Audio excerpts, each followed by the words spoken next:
We're experimenting with kick drums again today. I want my kick drums to sound like Metric's kick drums.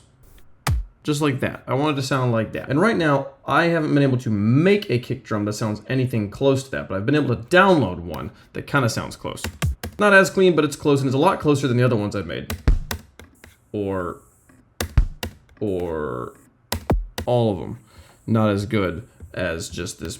And when you look at them, the biggest difference between this kick and these other kicks, other than the fact that it actually right now is starting at on the downbeat instead of starting well after it, is that there's a lot of noise, I think. Like, it's just, there's a lot, the shape of it is a lot more busy. There's a lot more going on here. And I think I've got an idea of how to customize this kick to be a little bit more like that.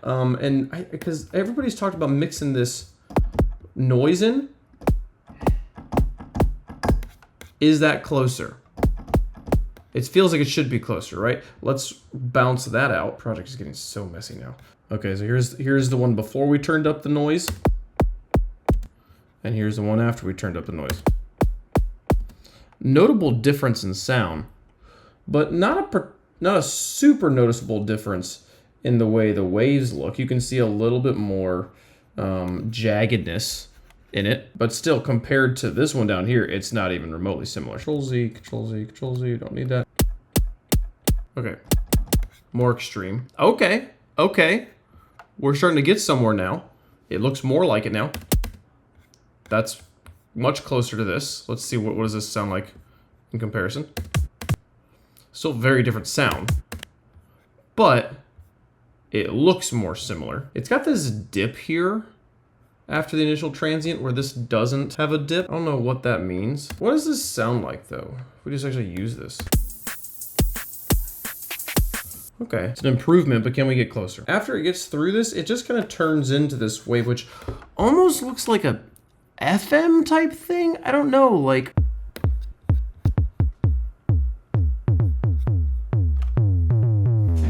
Hi, I'm Anthony Marinelli. I programmed 7 songs on Michael Jackson's Thriller album. Today I'd like to show you how to program any imaginable kick drum sound generator and into the mixer. Here's the kick drum. Now the advantage of doing it this way is I can make it longer. I can make it ring. I could have less noise. Okay, hold on. So what he's doing is, instead of just having the oscillator fade down quickly, like with the attack and the envelope and stuff, I think he has this bound to a filter instead. He's also using a triangle wave, but I don't think that's gonna, okay, hold on. Okay, triangle wave. What does he have then? I put it in the filter. These inputs go into the filter, and the filter is basically closed all the way, and it's being modulated by the envelope generator. And it's a very quick attack, a little release time, into the VCA that's modulated by the same envelope generator and into the mixer. He's got this, so then I'm gonna take this envelope here, make it like this, turn this filter on. I think that's what we're doing here. Oh, that's not like what he's got going on. It's closer. Alright, so this has the same shape, but in no way sounds the same. I don't understand what he's got some like noise thing on his filter. You know, kick drums might have more like thickness to them. So I'm adding some low frequency noise. Here's white noise so you can hear it. Really short white noise, but pink noise, low frequency noise. You feel that? Okay, so the noise isn't coming from the filter. It seems like the noise is actually coming from this generator. I want this to go through the filter as well. So it was low frequency noise. Do we have any low frequency noise? No, it only has white noise. Does Alchemy have low frequency noise? No. None of these are labeled low frequency, baby. They aren't. I just don't know what that is.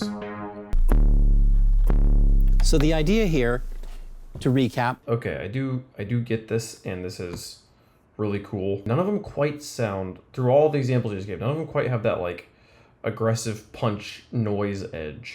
And I don't think I understand what is different about the one I'm listening to than his. It has less high end. It's like less clear and crisp those are the words that come to mind here. Okay, I'm kind of out of my depth here, I think.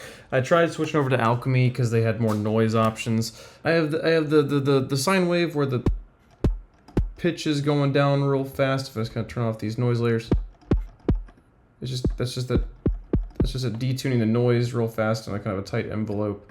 And then with the noise, I have some brown noise, much lower frequency noise, adding just a little bit of edge to the beginning. And then if I do the same thing with this noise, this is white noise, so I don't know, that feels like a pretty decent kick drum, but when you compare it to what we had going on in Vital, it's way more muddy. There's way less of a good edge to it. And if you compare it to what we got going on from the sample we downloaded, not even really close. So I don't know what to do about that. I think we might just use a sample for now and continue to try and learn. I don't want this to hold us up on making the track.